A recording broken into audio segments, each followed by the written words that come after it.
It's true. There's a different, there's a, in LA where you've done a lot of stuff, obviously came from LA, you come here to Miami, and you realize that people who are serious about it hit a level. And the old expression is you got to go out to LA, right? And I always use the analogy, if you want to be in the financial investment world, you don't have to move to New York, but it couldn't hurt you to go spend a few years on Wall Street and having cocktails with people and getting to know. And I feel the same thing with LA, is there's still so many of the decisions made and collaborative. It's very collaborative. And I'll be the first one to say, I found Miami market to be one of the... I'm going to probably get flamed, and that's fine. I've been here for close to 20 years, and I found it to be the least collaborative, most kind of isolated, everybody's very much siloed. And where in LA, I'm working on projects, or even in New York, I'm getting phone, even internationally. And I don't know why that is, but like just going back to casting and that, it's phone calls. Hey, I know somebody. So I could only imagine, casting here in Miami and trying to find talent. It's, and a lot of the projects have left. I mean, everybody keeps saying it's coming back. I haven't seen it. None of us I know. Well, until... seen some investments, but not results. Well, you guys, I mean, the tax credit is everything. So once we get a tax credit back in this state, it'll be back. I mean, I was here. I got my start in the... Oh God, I'm dating myself here. Early to mid 90s, before I went to film school, actually. And I worked as a PA on a film called Too Much that was directed by Fernando Trueba, who won the Academy Award for La Belle Époque. Okay. And it was my first gig, and I was a PA, and I started off as an intern. They bumped me up to PA, and it was like a who's who of Hollywood. For me, it was like, whoa, oh my God, Antonio Banderas, Melanie Griffith, all these people. It was really cool. And I got to really learn about the film industry. And there was a lot of industry in Miami and in the state of Florida at the time. And there was a tax credit. Like there was, like Miami in particular was like Hollywood Southeast. It was. No, it was. I mean, Miami Ice was going on. There was a million different shows that were being made here. Tons of stuff. Yep. And you're right. It has... gone the way of the dinosaur. But there are still people around. And I think what you pointed out, it might not currently be as collaborative as it has been in the past, but I think that's something that you're doing right now. You're making it more collaborative. That's what this podcast is. And calling attention to the issues that face actors and filmmakers in Miami. That's a meaningful thing. And you should be. It's not. I want to give you a high five for that. I'll take that, buddy. I will take that. I mean, it's not as good as the compliment that he get, but honestly, he deserves it, and I understand. No, but it's true, and it's if you can't collaborate, and making a movie. That's why it's like you look at these sets, and I know that.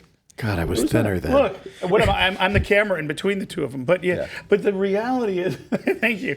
And it's red, and now I'm a red. I did not like red back then, and they were he's also red certified. He's now been two through or three cameras here are red. Yeah, a bunch of red. But the reason I say that is the technology's changed, all the game changed, and being able to collaborate and share this information and be like, hey, how do you do it? I've learned more from experiences with working on different sets, like when you casted him, you had no idea I was in the business. I had no clue. Right. Everybody thinks that I am the complete, what do they call it? Nepotism? Nepo babe? What's the? You were a dadager. That's what I'm wearing. Right. Because it's like, oh, you're in the business. So sure, you knew this guy and that's how you had nothing to do with that.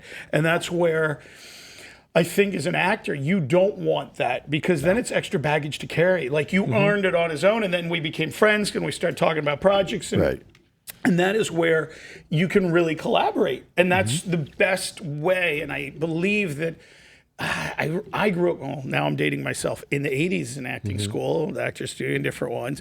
Everybody would leave an audition and be like, oh, they're not looking for a bald-haired blue goatee. They're looking for... You were bald in the 80s? I was born bald. Never happened. All right, go on. Sorry. Yeah, exactly. Actually, no, I had some hair. That was in a different body. Oh my God, I'm not going to pull out my old Oh my God, I would kill to see your headshot. I don't want to interrupt the story because I'm really interested in it. I am, actually, I really am. I don't even know where I'm going because when I heard about my headshot, it really I had pain because I had hair like that. Did you? We have the photos. They're in a folder somewhere. But no, but I'm you going to do keep have a going. Only because you said it, and it's only because everybody doesn't believe that I had hair because they look at his hair and they're like, "Oh my gosh!" And so then I have to literally find this photo. I don't know, Jay. How did this photo make it into the digital realm? I have a book back from when I was running some master classes here. Okay. And in the book was some headshots, and I am going to find them really quick. So, okay, so while we're talking, but, you know, I could do this. I think I can do two things at once. can. We'll see. The collaboration and what you just said. Tell me now, I'm going to switch gears completely because you happen to be with one of the top film schools there is. So tell me what you think about film school and the collaborate. Like what, because you just said before you went to film school, you did stuff. Yeah. Now you're on the side of film school. So Yeah. I'd love you to give me that and what people can get out of that versus. I mean, film school, before I get into the film school thing, I just want to say one thing about the collaboration part. So, and this is a true story that I think the audience should know. This is about your dad, what a good guy he is. So I had a student who was shooting an intermediate film, right? And I think you were acting in this intermediate film, right? And they had some crazy cockamamie idea for a drone shot, and I tried to talk the student out of shooting this bit. And I was like, you don't need it, you don't need it. But they were, you know, I try and let students make their own choices. And so the best way to learn sometimes is to just try it. And if it works, it works. If it doesn't, it doesn't. Anyway, I think you probably remember this shoot, but your dad, this is how collaborative he was. He was the drone operator on this shoot. And I'm pretty sure you didn't charge this student a damn dime, right? By the way, I would have charged him.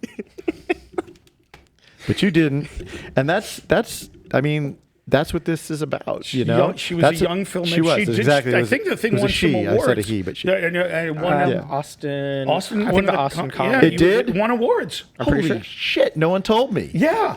So there you go. Well, there you go. Well, so guess what? That was pretty amazing, and that's That the was kind awesome of shoot. stuff. That's the kind of stuff that we need to have in Miami, and I'm sure it exists in different circles. But you know, the thing about filmmaking is that it's such a niche specific business. It's like when you find people that you connect with and that you can collaborate with, you want to keep collaborating with them. And Yes.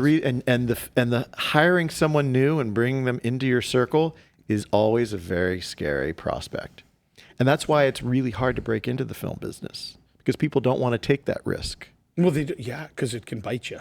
Bite you bad. And one bad person on set. Yeah. One toxic person. Yep.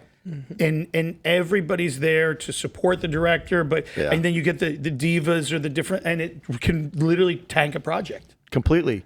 The old adage, the squeaky wheel only gets squeakier. Yeah, that's actually That is literally my mantra. So if I see someone on set who's bringing the wrong energy, they're gone. I mean, that's the only way to deal with it. I can't have that kind of poison on a set. I can't. It's got to be a really, really collaborative environment where I feel safe as a director to make the choices I'm going to make, where everyone can speak their mind, you know, within reason. Yeah. Within reason, but in a way where, you know, we're all enrolled in the same idea, which is we're trying to make the very best film we can. And yes, I am the director, but I rely on every single person on that set to make the film as good as it can possibly be. So I put myself on that level with anyone.